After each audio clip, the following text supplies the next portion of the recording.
evening. Get our commission meeting started this evening.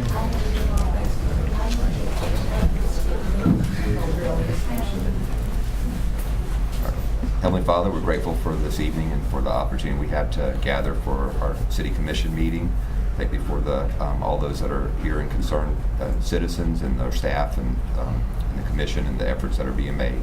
I ask you to bless that we'll have a meeting tonight where we can discuss the needs of the city and openly, and to be able to do those things that are best. We pray for those in Texas and that have been harmed in the storm, that they will have their needs met and that they will be safe, and bless those that are responding to them, that they'll be able to have the strength to do those things that are needed to help.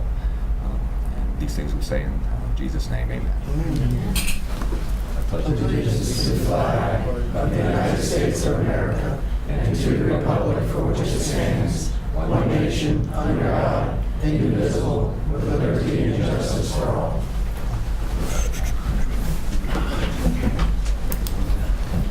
Okay.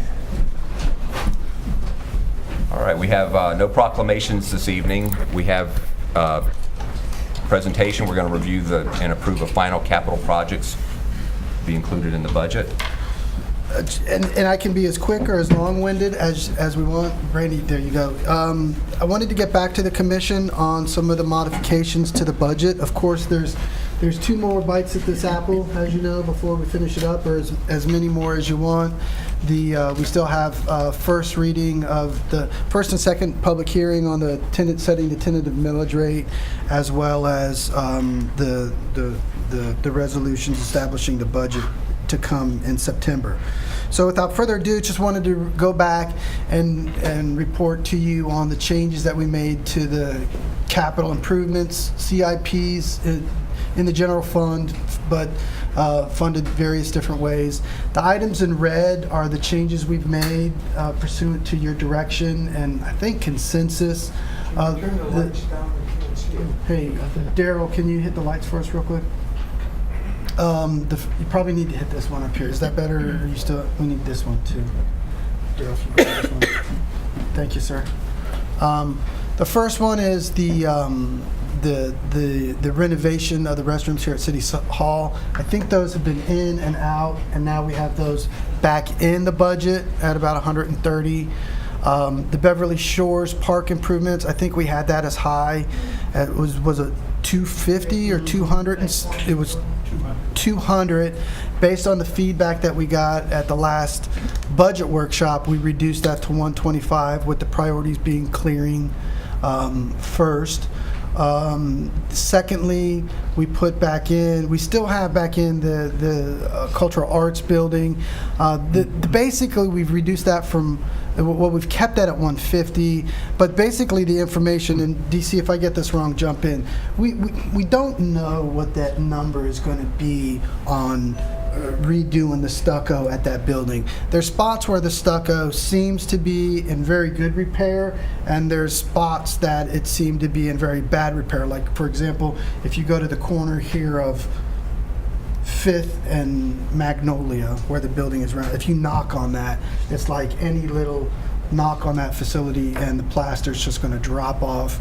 And then you go to other portions on that building, like where the partnership is housed, that area looks very solid. So we've budgeted a worst case scenario on if we have to repair everything on the building. I think there's some artistic things that we can do with the stucco to beef it up and spruce it up. I think there's still the potential to put murals on there, do different things. So I know that's an open-ended number. We don't think it's going to be worse than that. We're really not going to know until we start peeling the layers of the onion back. So that was our best budgeting number. And then the final one was we did put back in now the neighborhood signs, which the mayor asked for. And we are at a total availability of the CIP is about $45,000 left, which will return to the various funds. It'll probably return to transfers from gas or solid waste. Any feedback on the CIPs I think the restrooms are a waste of money. here at City Hall? Yep. I don't particularly, I understand that if there's an ADA issue where we have to get it taken care of, if that's why we're doing it, but if it's just to bring them up to date and make them nicer, I don't. You don't spend 8 hours a day here either. The employees in this building do, when the bathrooms are in pretty sad shape. I spend probably a lot more than 8 hours a day down at Romac. You can come see our bathrooms. That these don't look so bad. I wouldn't brag about it. But they're sufficient. I mean, that's the thing. You just, Well, they you're dressing work. up the They rest can of the keep them city. clean. You're dressing up the rest of the city. Why don't you take care of the staff a little bit? $130,000. Look, you don't have to for sit us. down. Other people do, so. We're not talking about cleanliness. I mean, No, we're talking about the rust in the sinks and the keep them clean. I think that's. it's not keeping them clean. The sinks are rusted out. Well, anyways, I made it clear that I think $130,000 is a waste. So. I've got to say, I've probably only been in 2 or 3 of them. I haven't been to all the bathrooms, but the ones I've been in, nothing has jumped out at me to say, I don't feel comfortable in this bathroom. So.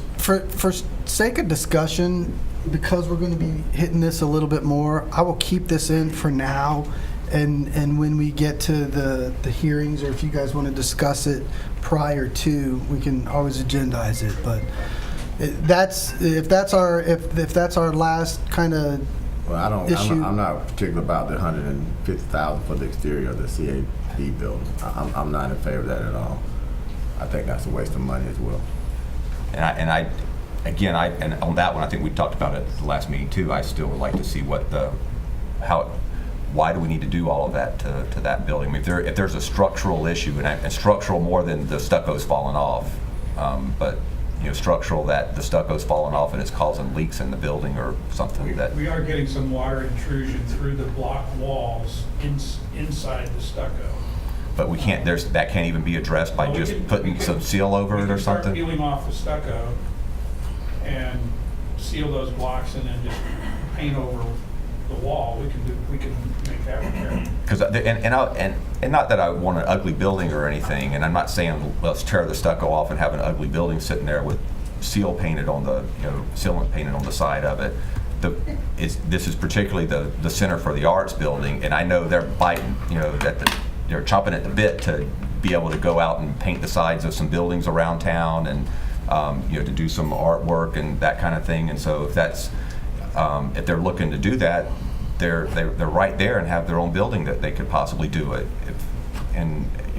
Before we jump and spend the money to do something that's really an aesthetic issue, if there's a way that they can address it in an artistic manner without having to spend the money, I'd like to. It started out not as an aesthetic requirement, but as a requirement to seal the building envelope because we were getting water intrusion. So the water come from all 4 walls in one particular spot? Because I'm just looking, if it was my personal building, and if I got leak in the front of the building, I'm not going to do the whole 4 sides. My guess is that the west side and that north side. And I think that for me, and I also look at, we just spent $50,000 last year upgrading the electrical system. So in this one particular building, it's in 2 years, we've dedicated $200,000 to one particular building, which they're made, and I don't know how this particular building gets so much attention when we have other needs in the city. We're just saying we don't want to do the bathrooms, but here we are spending $200,000 on the building. Yes, in downtown, but I'm with Mayor because I think Central Arts called, can we do a mural on these other buildings? I think that's the perfect opportunity. When you ride down Center for the Arts, we got murals. We peel some stucco back, and maybe it's not as bad. Now, if it's bad, I think we come back and say, hey, we got a major problem. But I'm not particular to keep $150,000 because I know what's going to happen. We're going to go out there, we're going to come back here, and going to say, hey, we got an RFP, and we're going to do it for $125,000, and we got a new building. So I just don't support $150,000, especially in 2 years at spending $200,000 on one building. Maybe if we can leave it on here for now and but I know how we feel Yep. about that if we can find an option. So I don't like spending the money on it, and where I have a problem is that we recently, well, not all of us, but 3 of us voted to put very restrictive requirements on the private sector that if you want to rehab your building, you got to do it up to all these crazy standards. Now we're talking about a city building, and now we don't want to spend the money. If you're in the private sector, you don't get that luxury because we passed those standards, said you can't do it. That's so true, too. that's where my whole issue is. I would like to see us not spend it here and get rid of those standards. But if we're not going to get rid of the standards, then I think we need to be consistent and enforce our own standards on ourselves. Then I would say let's wait to another time we got more money and don't do anything. And they can't do anything because once we start doing major work, standards should have to apply just like they would to someone in the private sector. Once you trigger the Trigger it. And, I mean, in fact, Would be when my we did electric, suggestion we is wouldn't do it or trigger don't do it. They- And if the pleasure of the commission is not to do it, we should strike the money. No, my vote. If you start taking some of that off and you find that there is problems structurally, then what are you going to do? I don't think we're gonna have structural issues. We're Well, gonna with have, water seeping in, you probably have rot. no, it's a Yeah, but you're assuming. You can't always assume. You have to find out the facts and see what's real. okay. I don't think rot is going to be the issue because it's a block building, but Okay. but there's going to be other issues like the seepage and that kind of stuff where it might need top pointed and that type of thing. So my suggestion would be for now is we'll make another modification to this, and as we get to the budget hearings, review it one more time. Couple of other modifications, let me bring you up to speed on. In Stormwater Fund, we did add one cleanup to Lake Lorraine. which one is Lake Lorraine? Remind me that. It's one out by Beverly Shores. Okay, that's the one on Griffin right there. Yeah, On the south okay. side of Griffin, right? across from the elementary school. We added 15 in for some additional code enforcement mowing in the Carver Heights CRA. We added a little bit, 1,500 in for 44127, the beautification project for mowing and maintenance. And then you've already taken action on the reduction of the electric rate, the 400,000. So that was basically it. We're going to get a plan on getting rid of some of these properties that we've purchased. I will get you one. Okay. I mean, I don't want to own them forever. I know you've asked for that in the past. So now not only are we not collecting tax revenue, but we're having to pay to maintain them. Okay. Okay. Commissioner Christian, you have anything else? I'm good. No, I'm fine, thanks. My only other thing in that, is at some point in time, I'd like to see us do more with the rails to trails. I say it a lot these days, but we've got the 25,000 in there, but whenever we can do more, and I'll say something that we'll call a little bit later too. Right. Okay, anything else on that, Al? No, no. All right. Consent agenda? Thank you. So these are our routine items. Is there anything that the commission would like to pull from the consent agenda this evening? 4C2. 4C2. Thanks. So I make a motion to approve all the remaining items, Mr. Mayor. Motion to approve. Second. Motion and second to approve the consent agenda items except for 4C2. Any further discussion? Roll call. Commissioner Roebuck? Yes. Commissioner Christian? Yes. Commissioner Dennison? Yes. Mayor Bone? Yes. Okay, item 4C2. Introduce has to be read by title only. Resolution of the City Commission of the City of Leesburg, Florida, authorizing signatories as required by Florida Community Bank to honor all checks, drafts, or other orders for payment of money drawn in the name of the City of Leesburg, providing a sample of said individual signature and providing an effective date. Move for approval. Second. Okay, discussion. Did we limit the search to Florida banks? It said Florida Bank specifically. We didn't do a search You- per se, no. This was, all this is giving us authorization to open up an account there. We have accounts with the numerous banks. It's in order for us to purchase a CD. Well, and why do we need the account at this bank then? To purchase the CD From this bank. from this bank, yes. So how do we pick this bank? They had the best rate. I thought you said we didn't do it, but that's what I was getting at. How did we determine they had the best rate? Well, we get information all the time on the rates, and we monitor rates continuously. Right. Do we limit it to only Florida-based institutions? Yes, we do, And why? because they have to be a Florida bank in order for us to have the coverage, the safety. Florida has a program where they guarantee government accounts, but it has to be in a Florida bank. So if it's over $250,000, it's not an FDIC covered investment. And what's the term you're looking at? Well, it's an 18-month, I believe. Is that right, Yeah, Carl? okay. 18-month, but after 9 months, we can cash it out without a penalty. Okay. So So it has basically a better interest rate than the U.S. Treasury for that. Yeah. Okay. That's why we're getting that. We work with these on our financial advisors. Do they normally run that? Well, we check do for our us? CDs on our own because we can monitor those ourselves. So that's why we picked this one. It's got a better interest rate than what the treasuries have, and we can cash it out after 9 months. So for the same term, it's a better. Right. It's a better I deal. know. I certainly see the reason I do it. I guess, and I did not know about the guarantee on the Florida-based bank. I guess I'm okay with this one, but going forward, I'd kind of like to maybe investigate a little bit. What's the real risk if we just did a federally chartered bank? Because it just doesn't seem super competitive. I mean, maybe if you're really looking at it as a 9-month CD, it is, but No, that's very competitive, and we can't go out of state for more than $250,000. that is a In Florida, we have qualified facilities, qualified state depositories, who would prevent and- us from going out over state law. state law. Yeah. Okay, not just No, it's not the just insurance us. issue. Right. Okay, that's okay. That answers all my questions. Any other discussion? Roll call? Commissioner Christian? Yes. Commissioner Dennison? Yes. Commissioner Roebuck? Yes. Mayor Bone? Yes. All right. Public hearings and non-routine items. So we have item 5A. Introduce and recommend, read by title only, Mr. Mayor. Excuse me.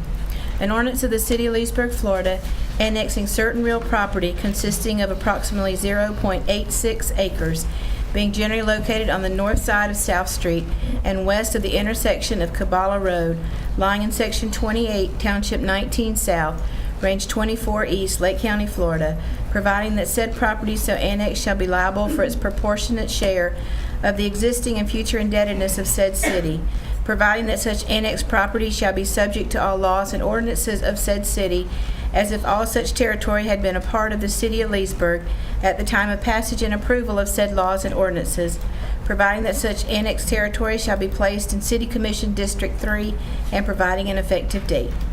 Move for approval. Second. Motion and second, discussion. Anybody from the public like to discuss this evening? All right, roll call? Commissioner Dennison? Yes. Commissioner Roebuck? Yes. Commissioner Christian? Yes. Mayor Bone? Yes. Item 5B. I'll introduce and ask to be read by title only, please. An ordinance amending the comprehensive plan for the City of Leesburg, Florida, changing the future land use map designation of certain property containing approximately 0.86 acres, being generally located on the north side of Kabbalah Road, lying in Section 28, Township 19 South, Range 24 East, Lake County, Florida, from Lake County urban low density to City of Leesburg general commercial, and providing an effective date. Move for approval. Second. Any discussion? Comments from the public, this item? Okay, roll call? Commissioner Roebuck? Yes. Commissioner Christian? Yes. Commissioner Dennison? Yes. Mayor Bone? Yes. All right, item 5C. Introduce and recommend, read by title only. An ordinance of the City of Leesburg, Florida, rezoning approximately 0.86 acres, generally located on the north side of South Street at the intersection of Kabbalah Road, lying in Section 28, Township 19 South, Range 24 East, Lake County, Florida, from Lake County R6 Urban Residential to City SPUD Small Planned Unit Development, and providing an effective date. Move for approval. Second. Okay, discussion? I think that I have on this is that, I mean, I know this is an existing use and facility out there, and it's a very needed facility in Lake County. But there's not much landscaping out there. Is there going to be any additional landscaping put into as we annex this in? Dan Miller, Planning and Zoning Manager. They would not be required to do additional landscaping because they're not doing anything at all to the buildings. There's existing wall along South Street, so actually, because they're not doing anything other than annexing to get utilities, there's no need for it, according to the code.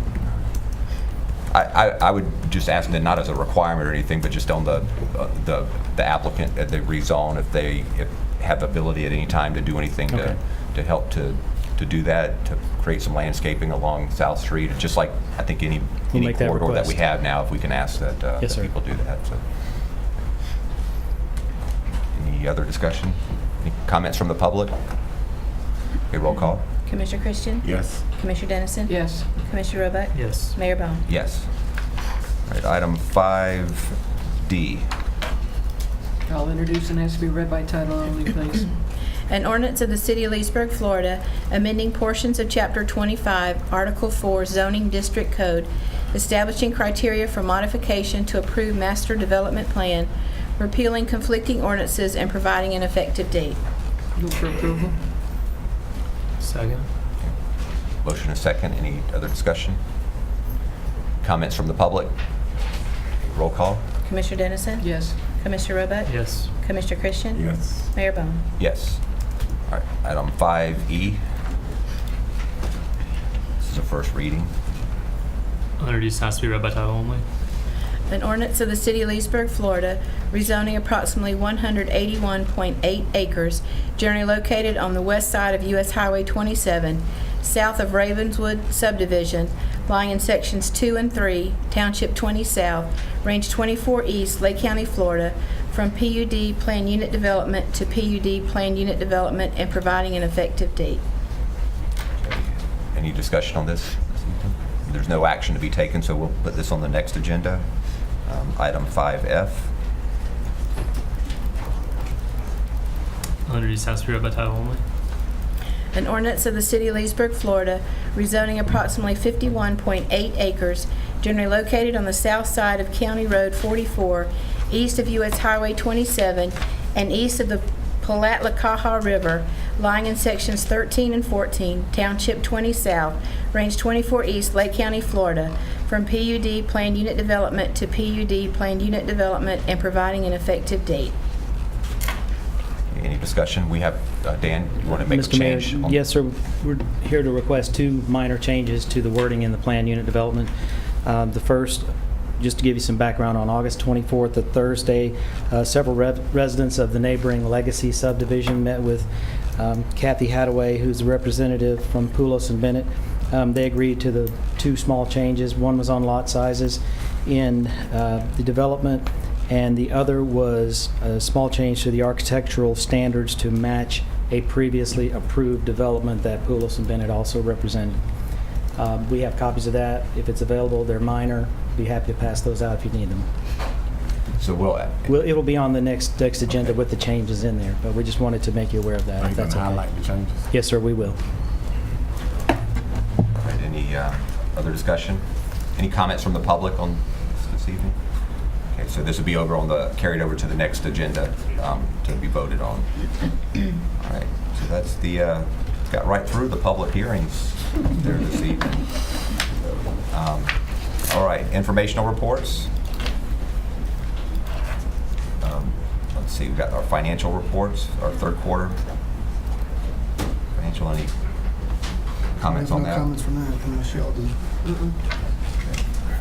All right, city attorney items. Nothing tonight, Mayor. All right, city manager items. Okay, not to clog down the wheel here, but just a few items I wanted to go over with the commission on. I did make an offer today to Mr. Spurlock to take our electric director position. He is going to review the information, and I will have word back from him tomorrow. On another matter, the IF did ratify the proposed CBA by a vote of 29-8. So the IFA contract will be on your desk at your next meeting for your ratification or consideration. The parameters of the deal, on a basic level, I'll get a more succinct offer out to you, but it is a 3-year deal, a 5% increase for the first year, then 3% increases for years 2 and 3. But the big piece in that was fixing the FSLA issue, which really goes into a time work issue. So I think we fixed that to a way that hopefully it will be good for the union as well as the city. PBA is still to take on their ratification vote. We've had a little bit of a slowdown in reproduction of the TA CBA, but I anticipate we'll have that wrapped up before the end of the fiscal year. On another union matter, individually, I think I've talked with all the commission about the status of the push from IBEW to unionize.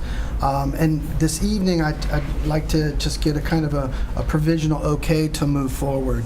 As you know, the electric department was the genesis of the unionification with IBEW. IBEW filed a petition with PERC to unionize. That petition was denied based on a fragmentation issue. Subsequent to that, and I think not because of that, the commission reconsidered significant raise issues for Public Works Department as we allotted in our fiscal year 18 budget. And post to that, the information I've received from the Electric Department is that they've disengaged from IBEW. To that extent, I had a conversation with IBEW, their representative, Doug Bowden, who asked me my opinion of where they should move forward post the commission's proposal to change wages, and suggested to him that unionification of the Public Works Group in general would not be well received. Although personally I had supported the union as much as I can, but I felt like it was the consensus of the commission that unionification was not a great thing, and especially in light of where we went with the budget for 18 or going to go, would definitely not be a good thing. Nonetheless, I still received word on the 18th of this month that IBEW moved forward with a petition. I have spoken to department heads about this. I've spoke to other folks in our organization about where this push is coming from. And my guess is it is IBEW. My guess is that when it does meet a ratification vote amongst the employees, it will fail. But nonetheless, I don't think we want to take that risk. I do believe that the employees have a legal right to unionize, and there's nothing the city can do to preempt that right. However, through that process, we do have the right to petition and provide our opinion as to matters of law in the process of unionization. So I spoke with Fred briefly this evening, and my suggestion to the commission at this time is to engage in hiring an outside law firm to help us with these type of matters. My recommendation to the commission is to use Lewis, Longman, and Walker. I have experience with them in Sebastian and some other previous small conversations I've had with them. They specialize in pension retirement modifications as well as personnel and unionization law, and Glenn Thomas is the specialist there. So what I would like to do at this time frame is speak and get some legal advice from Glenn on what we can do and how we need to react to our position, which would be to challenge the petition. And also like to get the commission some better information on how this whole unionization process works for. At this time frame, I would speculate that we'll probably spend somewhere around $5,000 on this preliminary type of situation. I'll confirm that with Glenn, but and I'm within the authority to do that. But I wanted to petition commission and let everybody know publicly where I was headed and seek some comment from commission. From the shake of the heads, it looks like I'm on the Yeah, right track. I'd like to have a little more understanding of what our options are and legal ramifications, whatever we do on that. I think 5,000 expectation is a reasonable amount to. You know, at this stage, I wouldn't estimate 5,000, 7,500, and I'll confirm that with Mr. Thomas tomorrow. I did speak with him on 2 occasions. I spoke with him once when this issue broke and felt like it was going to be put to bed, and then it's reoccurred, so we need to deal with it again. And now I think it's proper to bring in some expert legal counsel on that. And that's no disregard to Fred, although Fred on the personnel matters agreed.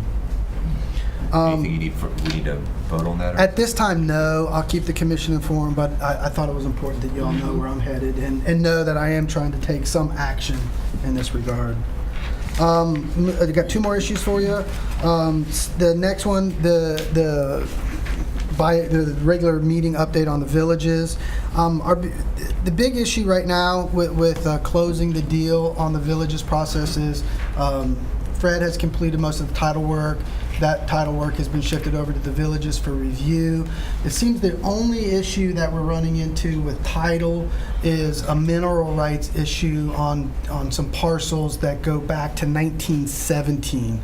I'm not exactly sure what parcels. In my conversations with Brian Hudson from the villages, they're critical parcels, and essentially, long and the story, and Fred can add in, but long and the short of it is, and I'll confirm this more with some conversation to come with the villages, but I think the villages will want the city to do as much as we can to remove those mineral rights from the property.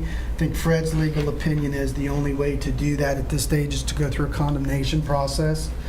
On a condemnation of the mineral rights, essentially we would look to appraise what the mineral rights would do. Then those mineral rights values would be put in escrow. So I just, if we ever find oil on the property, then that escrow value based on the appraisal would be paid to the estate. I think there's a lot of work to go involved to do that. The appraiser, filings with St. John's. The initial filing actually will start with the commission, who will need to approve the action to move forward. My anticipation would be to put that on the September 11 agenda. We need to square away some things with the villages to make sure where they want to go, and then we would probably turn most of the work then over to Fred. Fred, was that a Yes, fair? that covers it. Speaking of things like this, I remember about 2 or 3 years ago, there were some instances of people getting into there with Indian burial. It used to be a village or something in there. Do we have to worry about anything with that, or the Historical Society or anything? I think that's probably to come. Okay. We haven't unearthed that stone yet. The biggest part, I think, of Fred's title search has been on the $7,000 an acre portion of that, which is the part that we're selling that is developable. Mm-hmm. The part where we haven't done a lot of title search yet is on the FCT overlay and the St. John's issues overlay, because our work has been to get those overlays shifted. Right. I do understand through hearsay that there may, up closer to Lake Denham, may be some of those burial ground issues. We're digging through that now with FCT. So that's where we're at on that. So that's all I know on that Okay. issue right now. Our step 1 has been to try to work with FCT to move those issues. On that update, it's looking as though we may be able to, I think the St. John's overlay will be moved.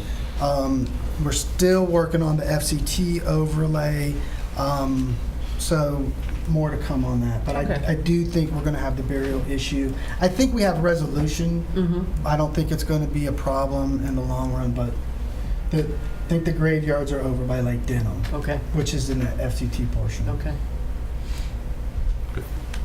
And then finally, and I don't want to steal any ahead, man. I don't want to steal any thunder from Commissioner Christian, so just wanted to encourage everybody about the Love Walk tomorrow. Commissioner Christian came up with that concept with all the negativity in the community. I've worked with the chief of police, with Travis Rima, to get everything set up. That's why the stage is out here tomorrow.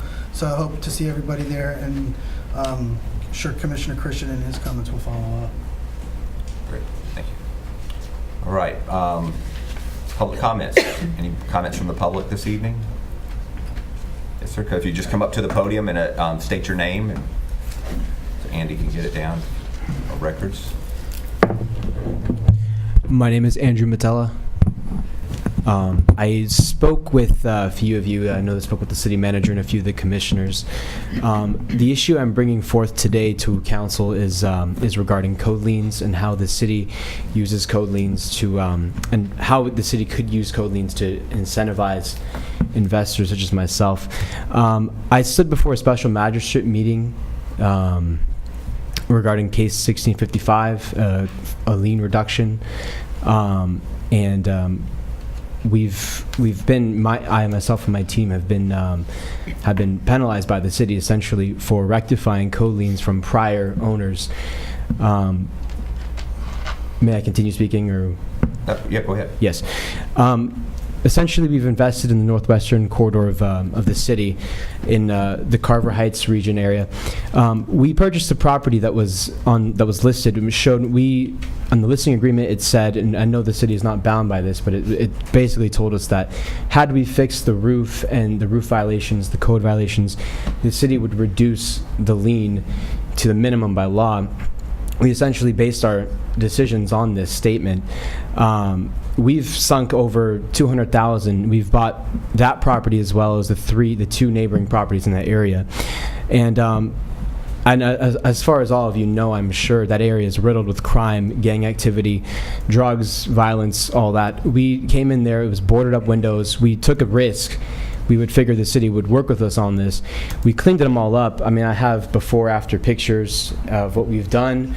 As soon as we purchased the properties, we worked to get the roof violations rectified. We've done everything we could to bring it to compliance. Yet, and for this particular property, 1203 Penn Street, the lien reduction to $6,000, when we had already sunk in with acquisition and repair expenses, we'd already sunk in about $60,000 at this property. And with that fine that's still staying there, and with the city with the special magistrate not reducing it down to the minimum, we're going to be underwater on that. And we feel it was unfair because we are essentially doing nothing but good. We're revitalizing these houses. We're bringing back their ability to be productive parts of society, for new families to enjoy it, to live in it. Jobs, property values going up. We're fighting blight in the community, and we've been essentially punished. Now, I fought very hard to invest in this area. My team, we're foreclosure investors across Lake and Polk County. We've invested in over 300 houses over the past 9 years. I'm from Leesburg. I was born in this city. My team has been very wary, especially to invest in that area of Leesburg, because of the threats of crime and of violence and of essentially people looting and a whole bunch of risk factors. I've fought very hard to invest there because I genuinely care about the city. I stand here today because I care. I would like to see the city go in a direction where people who come in, who invest, are being incentivized, because that's what's going to bring property values up. That's what's going to bring the city to a more beautiful state, especially in those areas which need it the most, which need people to come and invest in it. I've attempted to reach out to you through letters, through obviously the special magistrate meeting. I haven't had any luck with this. I do agree that code enforcement is necessary to bring property owners who are negligible to their houses, to bring them to compliance. However, it's fundamentally different when a new new person comes in, rectifies the properties immediately, and is still being punished. How did you acquire this property? It was listed on the MLS. 1203 Penn Street was listed on the MLS. By who was it? By Fannie Mae. Fannie Mae. Yes, sir. Foreclosure. Fannie Mae, bank owned. It was the lady had deceased. The previous owner was deceased for the past 2 years. I believe it was in foreclosure, and they put it on as a bank owned. And I have the listing agreement here, if you will. I can pass it around. I have 6 copies. I'd like to see your pictures anyway. Yes, I have before-after pictures. I have the listing agreement. I have the email correspondence that I sent to my roofing contractor 3 days after he purchased the property, telling him to move forward on the roof ASAP. If you will, this is first the listing agreement I have here. Highlighted is the section where they stated the city would work. I know they're not bound by that, but we obviously made calculated decisions on that. That is the email indicating immediately working on the roof to rectify it, the violation. This is the exhibit before and after. I have copies for everyone.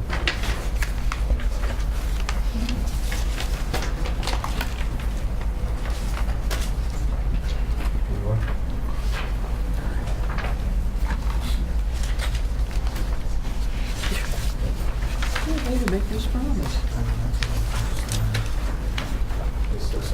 And we can share. Yeah, I've actually already seen these. Yeah, I'm familiar. They were in some other packet. It's all covered in somewhere.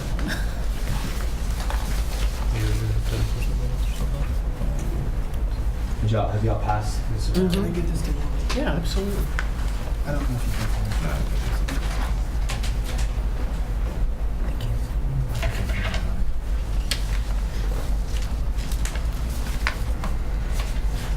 Thank you, sir. Thank you.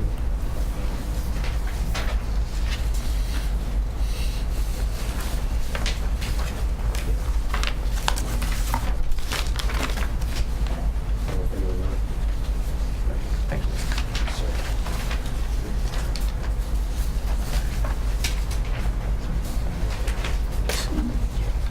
So have you paid that the reduced lien yet, or? Frank Hutch. We have not paid it yet.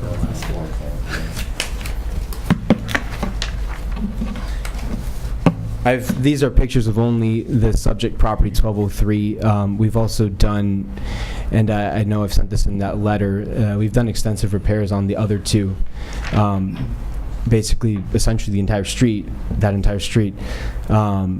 And I invite you anytime to look at what we've done over there. And we would like to continue going into these areas and investing because, you know, we're capable of doing the work. You know, we're capable of everything. We just need a city that will work with us.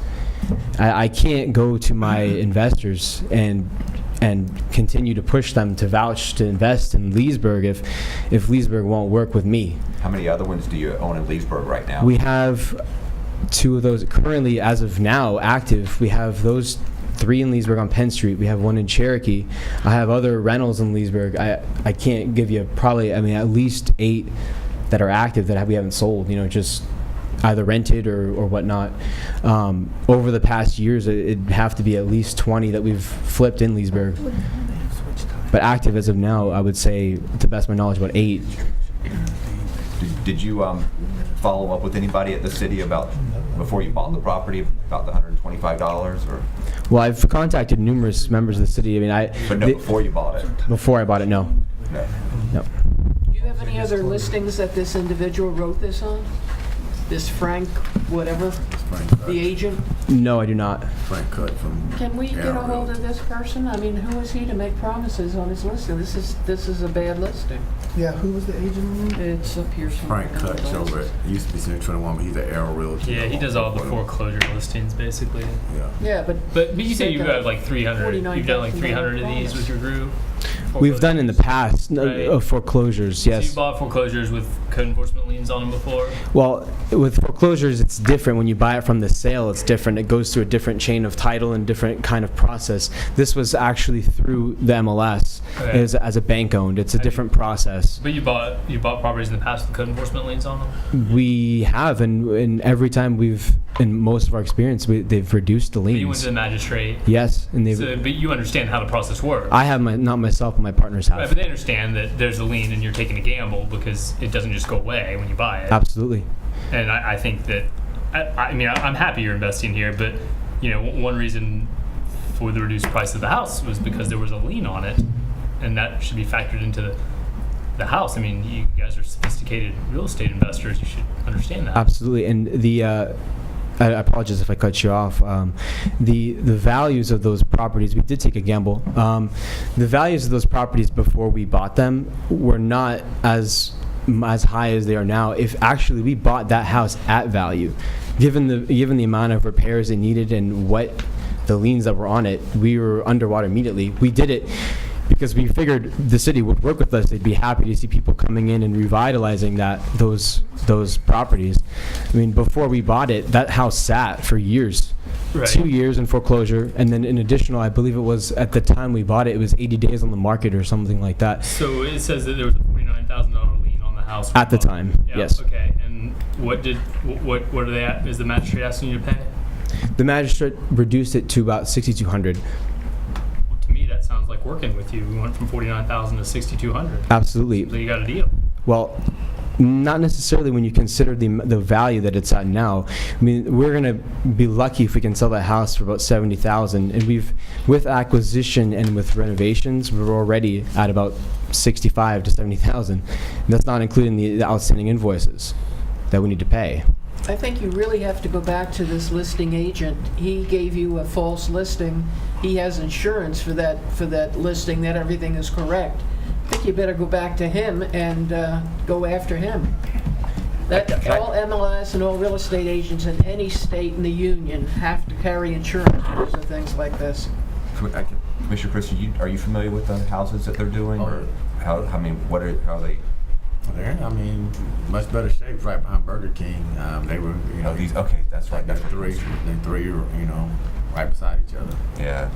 So I mean, I don't doubt That's- they've done a good job, you know, coming in, renovating.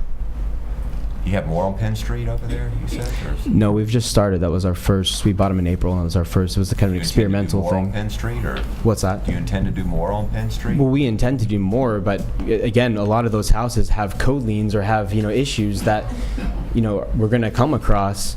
As Commissioner Roebuck said, I'm well aware that the city does not have to do anything. I'm grateful for what the city has done. However, I acknowledge the city doesn't have to do anything, but it is in their best interest to work with us and with other investors. I'm a very pro code enforcement person, and I'll just my personal opinion. I don't know the right answer to this necessarily, but I'll speak and on this is that street needs to be cleaned up and renovated. I mean, it's getting worse, and the fact that there's a house that's at least one house in there that's been renovated like this. That's our entryway into one way into Susan Street. If you come in that way, there's a couple churches, old churches in there, I think, and there's some homes that need a lot of work. And I've mentioned a few times that that's an area I think we should target as a city to whether it's through the CRA efforts. And which would mean that we would need to spend some money in there to do things, and so I hear what he's saying, and I think kind of made a mistake to not confirm the issue before you bought the property, but looking at this, and I can't tell real well from the pictures, it looks like he's done for that street. He's done a nice job there on it. Yeah, I've seen the color pictures. I don't disagree. Yeah, and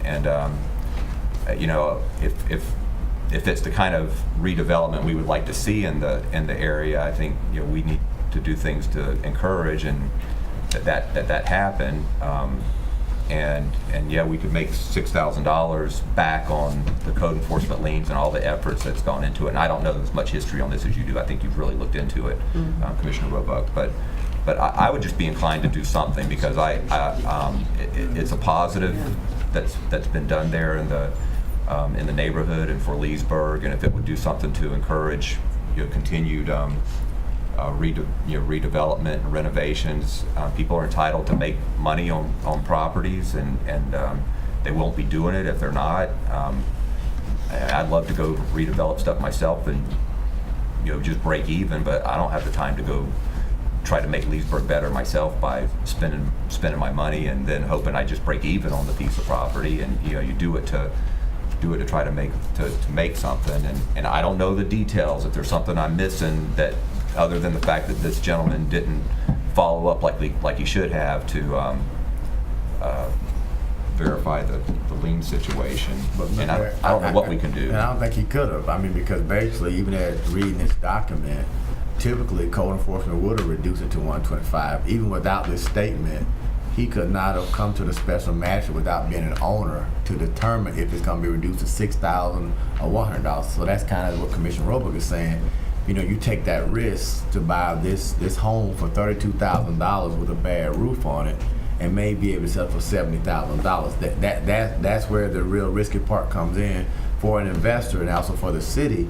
You know, the neighborhood is in, all that kind of stuff doesn't matter to me because technically that's why it's $32,000. If it was in Paramore Park or Beverly Shores area, it wouldn't be $32,000 even with the bad roof. So that's also part of the investment why you invest in spend $30,000. You know, even with the bad listing promising $125, which I don't think, you know, anyone should go by that because he can't determine what the special magistrate is going to do with, or reduce it to. So that's kind of, as an investor, that's the risk that an investor takes. I think it goes back to the city's position. What do we view code enforcement as? Are we saying as a owner of a home, you're going to encourage me to fix my property? If I don't do it, then you stick it to me. Or do you say to someone who, in this particular case, someone who owns a house, they die, the bank goes through all the legal foreclosure process, 2 years, I'm that neighbor, and I got a house that's been sitting there for 2 years, now 80 days, someone buys it. Do I want the city code enforcement to encourage that person to buy it, fix it up, make it better for my neighborhood?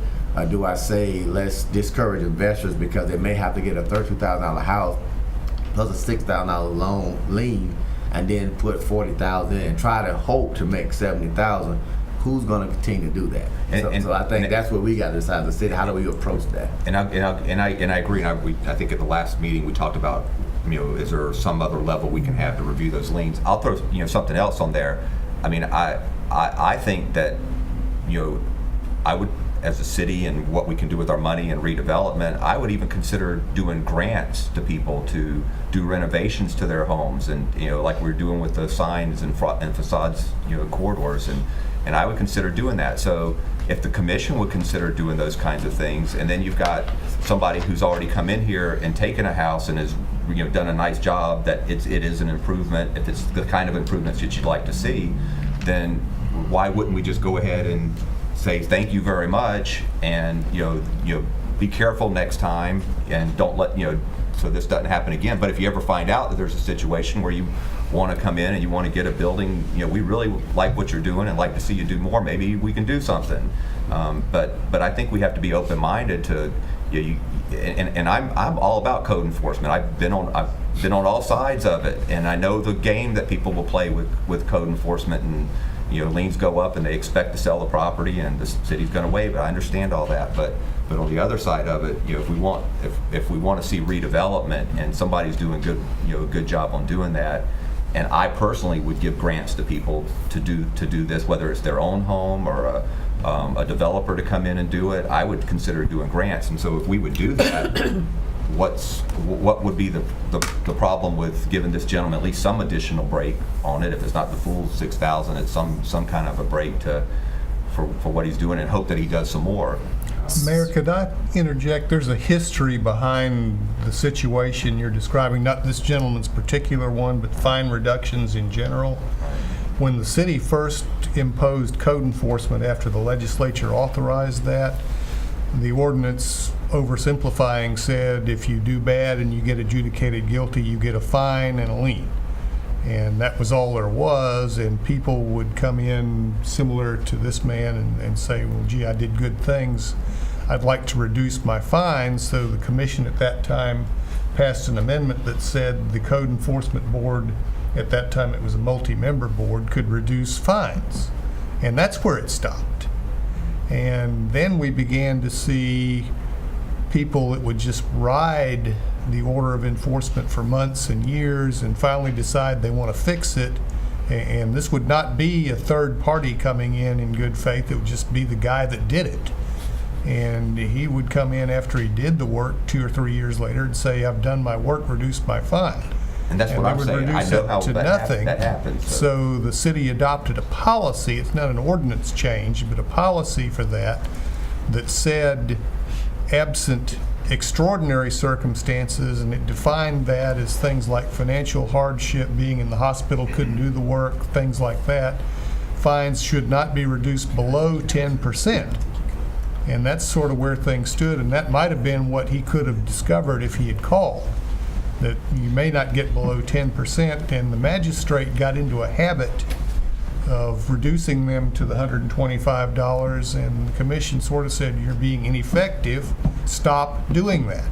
So in a sense, by doing what she did for this case, she did what she thought she was told to do. So, I mean, I it's understand. and maybe that policy needs to be looked at, and I've got to go back and see if I consider this to be a constitutional amendment, but maybe you change the policy to say if there's a third-party purchaser who was innocent of the violation and comes in and rehabilitates it, he's entitled to a bigger break. So here's my whole problem with this.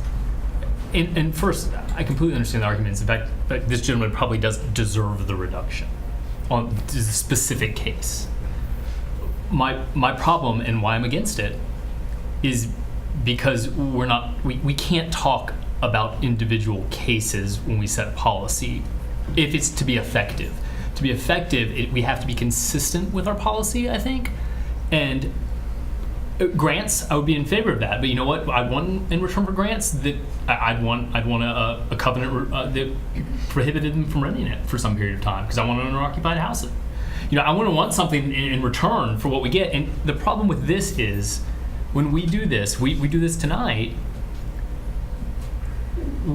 Other people look at it and say, I don't have to fix my property. I can sell it to an investor without taking a discount because as soon as that uninterested party takes title, they're going to get it reduced. Commissioner- So now the resident has gotten more money than they deserved for the property at the investor's benefit, and the city has no control over how that redevelopment proceeds. Can I ask, would you consider a restrictive covenant? to But place the on investor would still have to fix the violation, though. Would you put a restrictive covenant that you would sell, if you sold it to someone, they couldn't rent it out for a period of 2 years? It would have to be an owner occupied, or? Yes, we intend to sell it to an end user.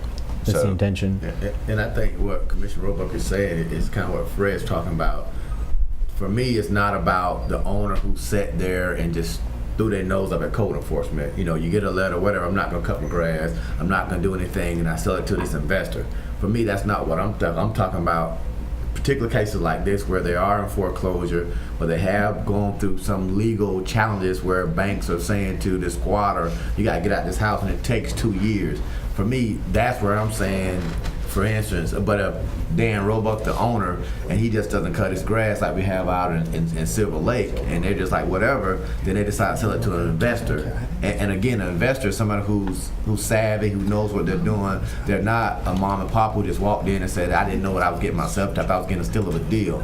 So that's kind of where I'm leaning to, not just a person who just for the last 3 years didn't care about code enforcement, didn't care about the neighborhood, but circumstances where it was out of a person's control, and now we at this big lien because it just sat there for months and years, and no one could do anything with it. What if we bought a restrictive covenant for him to put on his property for a period of time that, you know?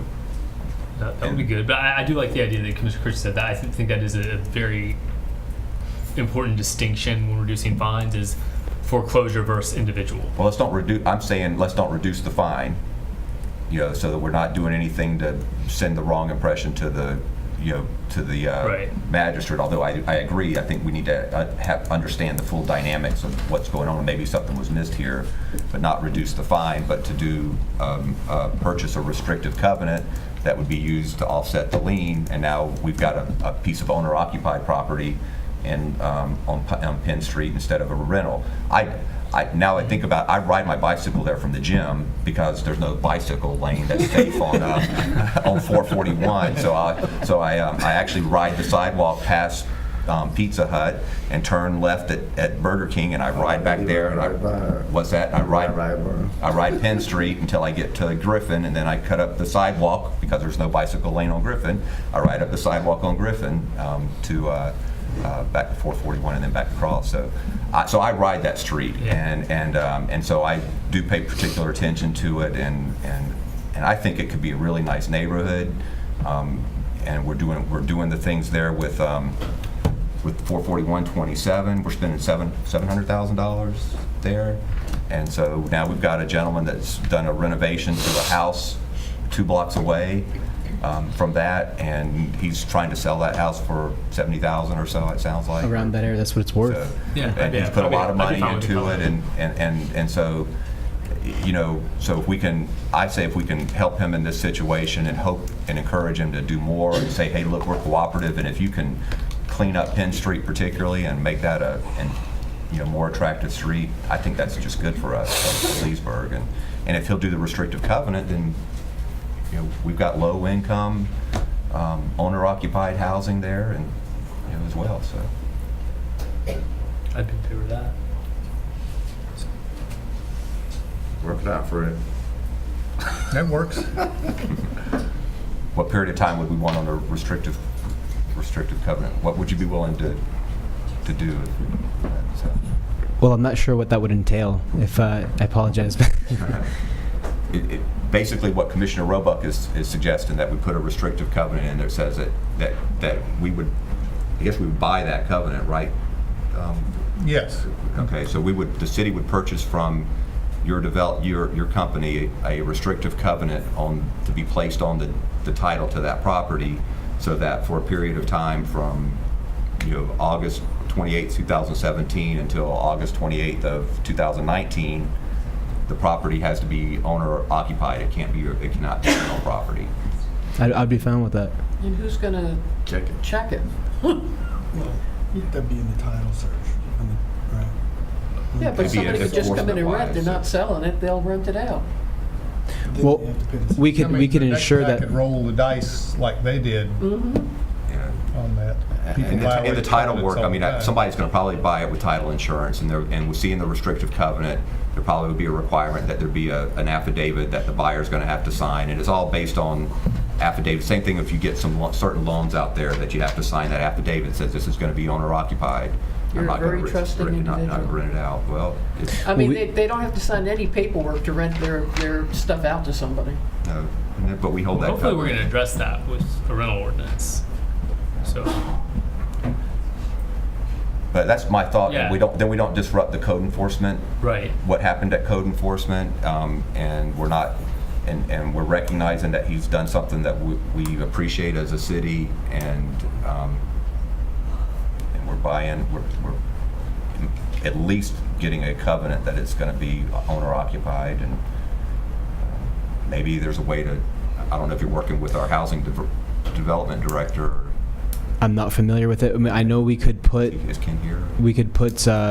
on the listing. We could make sure it's going to a family instead of an investor. That's one way to kind of know that you're going to be. It's an owner occupied. I'd be fine with doing a covenant. I mean, I think in the grand scheme of things, $6,000 is a low risk way to try this out, and hopefully it would work for both parties and encourage them to develop more properties. And if it doesn't work out, we lost out $6,000, because right now they could rent it out anyway. So,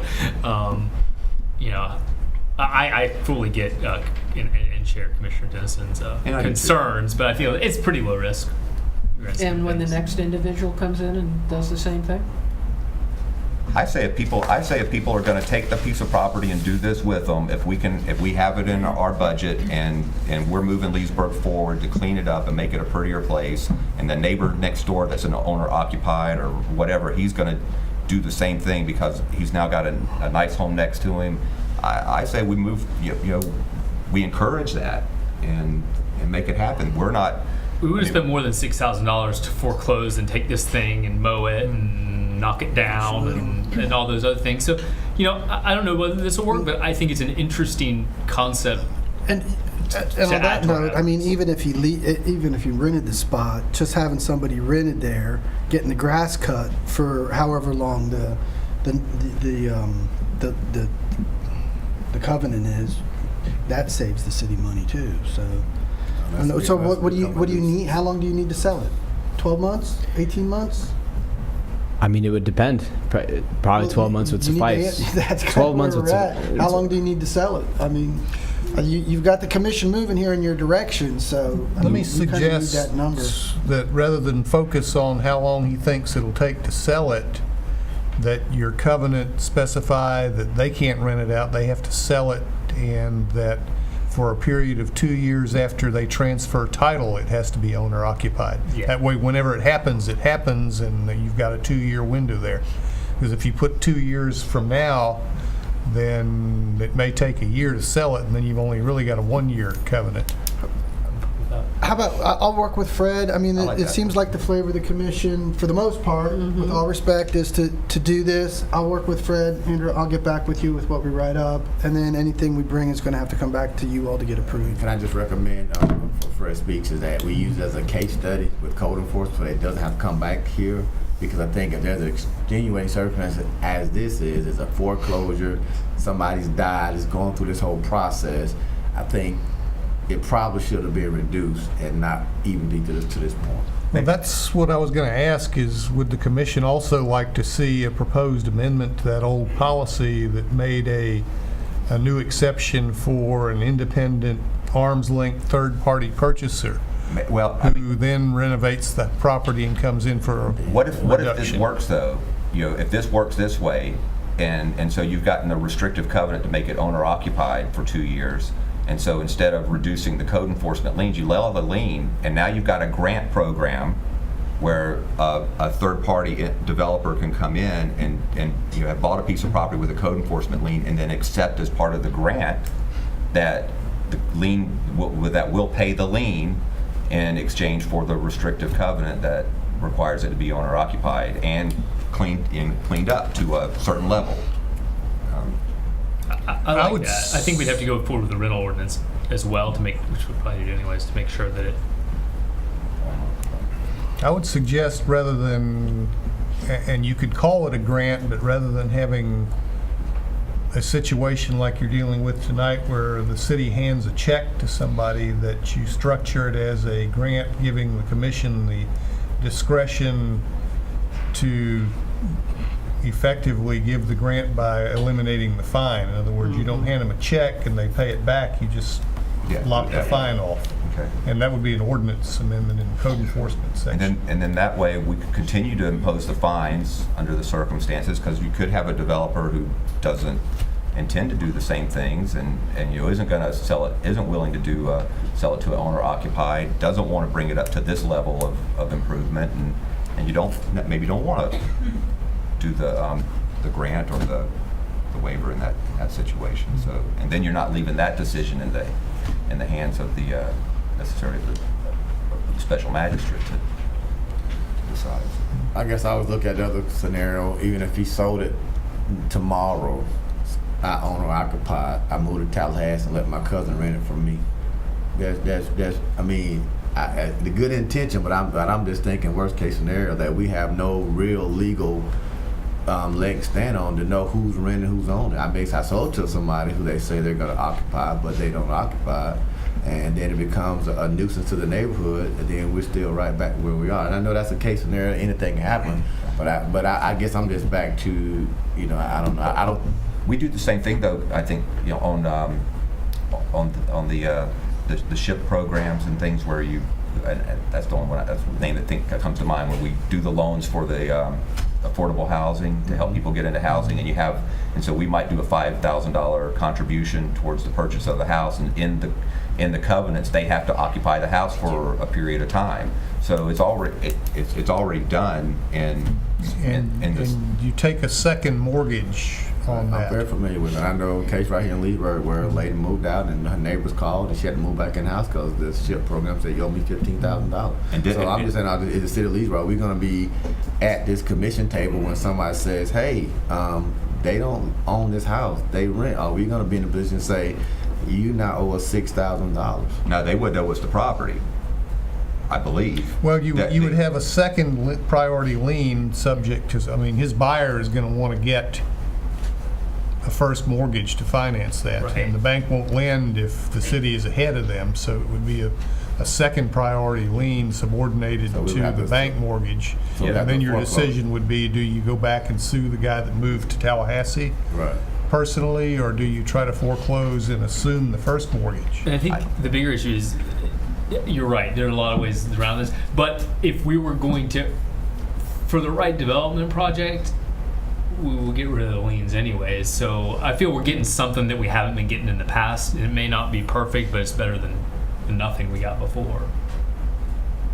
Now there may be a better way to do it. Well, I can tell you this, I mean, the bank, if it's not a cash deal and the bank's gonna loan money and they see the covenant in there, they're gonna cover themselves and make sure that that buyer signs affidavits where they're promising to the bank that they're not gonna do that. So you're gonna have the bank, for what that's worth, holding the hammer over them as well. And they would have to do that anyway if they're borrowing personally, and that would help to weed out the investor loans, because the bank will look at the title and say, well, gee, I can't loan to you because you're not an owner occupant.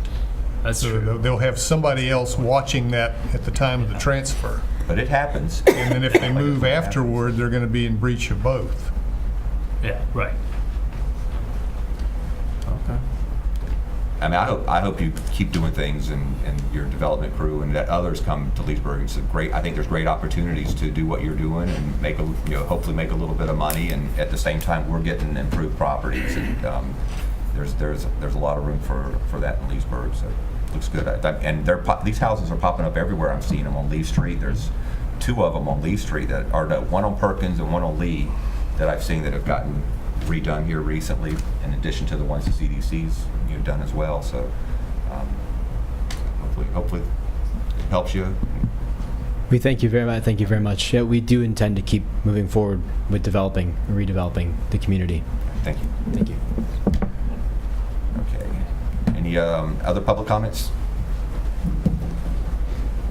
Caroline Van Dyken. It was kind of ironic because I was catching up on my homework on all the CRA meetings, and I came across this document that I handed to him about the in-house development that was signed here with the city of Leesburg. And it was signed with 2 nonprofit agencies, the CDC and a business out of Apopka, I believe. I can't think of the name. I gave him the sheet.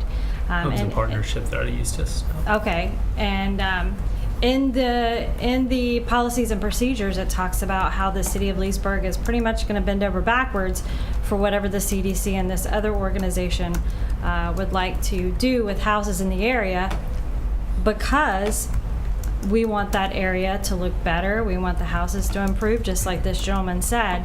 And I would like to think that my city is a pro-business, and I understand we are pro-nonprofit too, but at the end of the day, both agencies, whether you're private or nonprofit, are still paying salaries to individuals to put food on the table, whether they're labeled not-for-profit or not. You can have salaried employees. So thinking about that and thinking about how wonderful it is that we have somebody coming in privately who's willing to invest in this city, I would hope that the city of Leesburg would consider setting up something similar for outside investors, like they did for only 2 nonprofit agencies that the city works with hand in hand right now with our community development department. Thanks. Thank you. Other public comments? Okay, all right, roll call. Commissioner Dennison. Yeah, speaking of Lee Street, the street around Lee School has now got weeds growing up through the joints of the concrete, actually into the street. Is there something we can do to either have those burned out or weed, the poison or whatever? Because it really looks bad Which one around is that that? school. I mean, I'm not talking about from the sidewalk in, I'm talking about our street. This is in public right away on Lee Street? Yeah, well, right around Lee School, actually all Some of it, I four think, streets. is maybe growing from their property. Oh, it It's so probably bad at is, this but point. yeah. We have to, I call Al about that every once in a while, so. Yes. Yeah, Right. I'll get, Um, I'll get with these. on that. Okay. Yeah, and so just to point it out, there's a couple of areas, in fact, there's the, is it Borley Park on Lee where it comes out, it bumps out, there's a fenced area. Oh, yeah.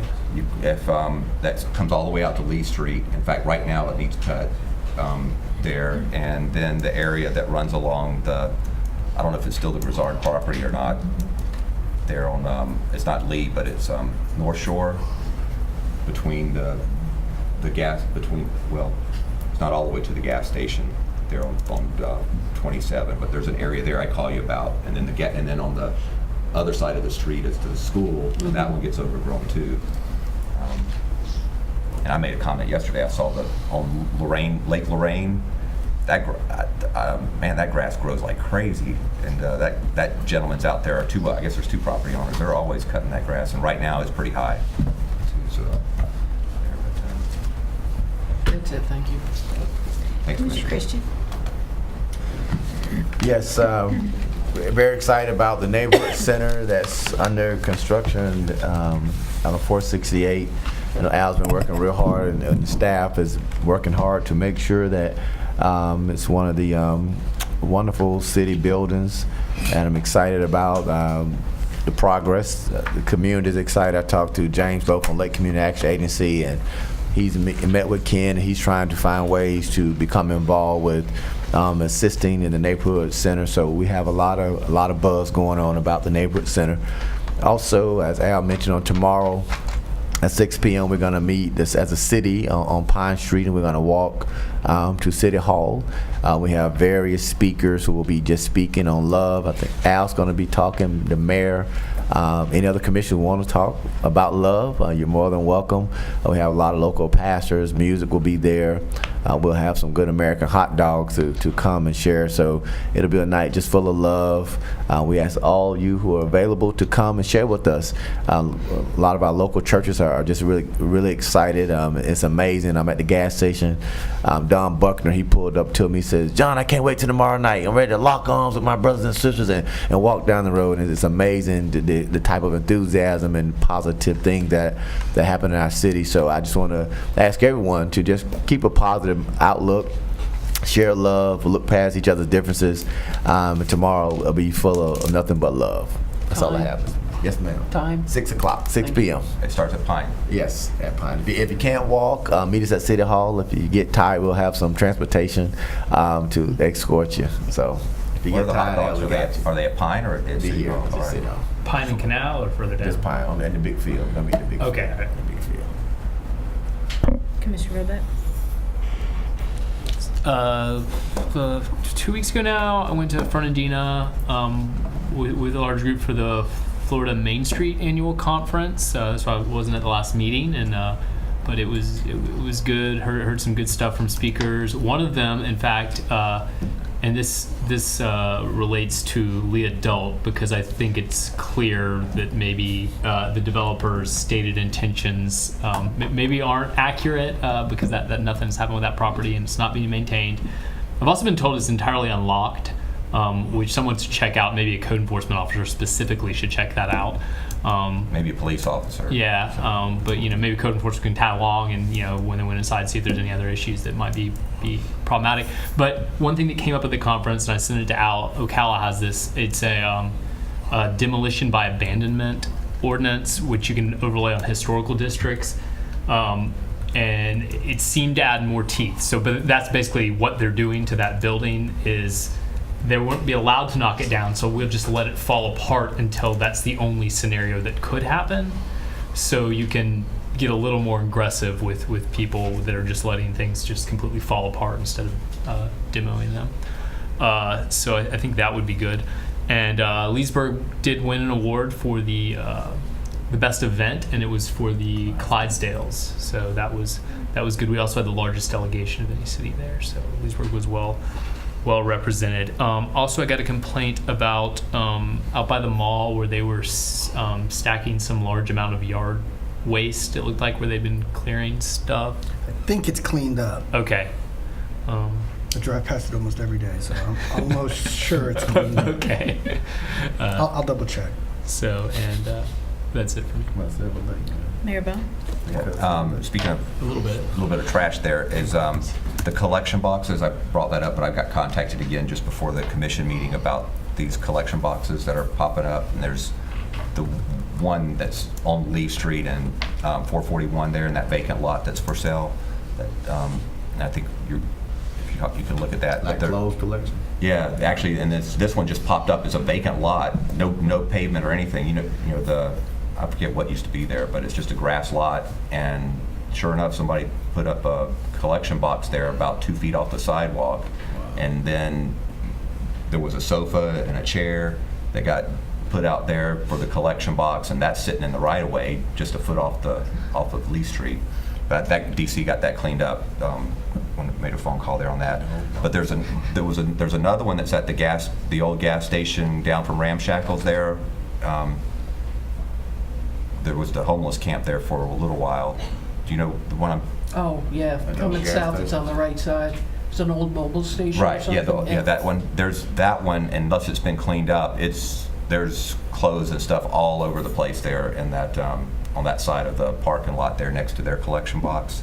So it's been suggested that we look at an ordinance about those collection boxes. Can we prohibit them, or if we have to allow them, what can we do to keep them under control some? And then I sent Al a picture about another code enforcement development issue, and this one is about this one particular one is a shed that's been put right next to a house. This is on Lee Street too. And so somebody's built a pretty sizable shed all the way up, even with the front of the house, and there's maybe 1.5 feet on between the shed and the house, and then maybe a foot on the property line there. But so I'm sure there's some setback issues potentially. But if I know people need sheds and for storage and that kind of thing. I think they should be limited to like one per house.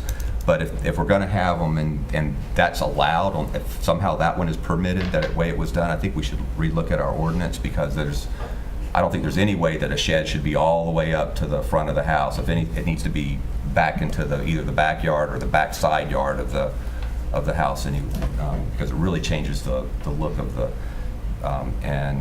and not to, I'm picking on this house. I'd say not to pick on, but I am picking on it. But that, in addition to that, as when at night, when it was like there's a utility trailer out there for the business and the trucks and I do notice that there's a regular parking of trailers in residential areas and that street particularly, there's a lot of them.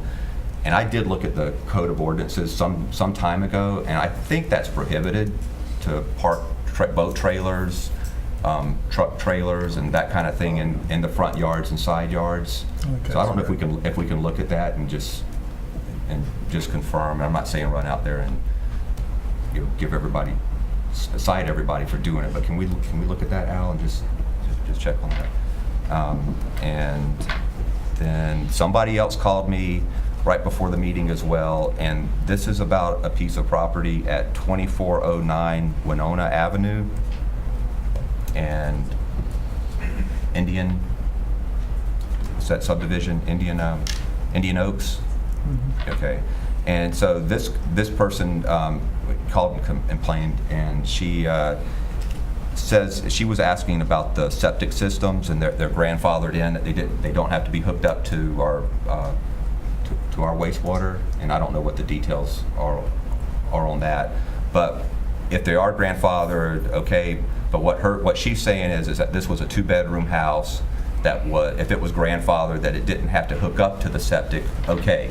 But since that time, they've come in and they've added onto the house and made it a 4-bedroom house. And so there's overflow of the septic, and it comes up, and she sees it, she smells it, and she says that the house has been flipped 2 or 3 times, and so all this is happening, and they're not being required to hook up to the city septic. So, so she has an immediate issue that there's some sewage coming up at her neighbor. But I think the bigger issue is that what are we, what is our requirements for hooking up septic, and have they not done anything to trigger that they had to hook up by adding onto the house or flipping it so many times? I'll follow up on that. Okay, and let's see. Then the last one, I went to the, just to update you a little bit on the MPO. So the board accepted the resignation of TJ Fish from the MPO there. I think it's going to be effective October the 6th, unless there's something that changes. So that's an update on that. But I wanted to pass this around because I thought this was a little interesting. This is a proposed SIS designation. What does SIS? It's an upgrade generally. It talks about the strategic infrastructure system. That's it. Okay. So it's a down the road. We're looking at, these are potential areas where we need to start looking at what we're going to do about this road in this area. And so I'll pass this around so you can see it. But this is 470 coming from I-75. If you hold it, right side up like this. So you're going 470 left to right, and you hit and then it connects up to 48. And then down to 27, and 27 going down to the turnpike. And so essentially what I picked up on the meetings of what they're doing now is they're starting to add a little bit of focus, not just on 470, but from where 470 hits 48 and then down to 27. And so, I going back to my bicycle thing and things, is that it would seem that if they are going, as they do 470, there may be a chance that there's improvements for trails or something in there, and that maybe there's a way we can look at in the future of if that happens, that we can get connected. We can get connected up somehow to 470 from a recreation standpoint, because I think somehow that may connect up to this east-west corridor, this east-west thing that's going to happen with trails.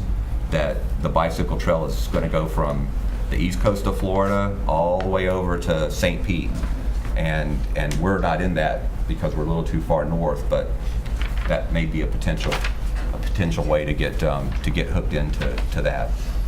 And so that's all I have. Ride to St. Pete? I might. I might do it for my 70th birthday or something. Oh, God. Motion to adjourn? All right, we're adjourned. Thank you.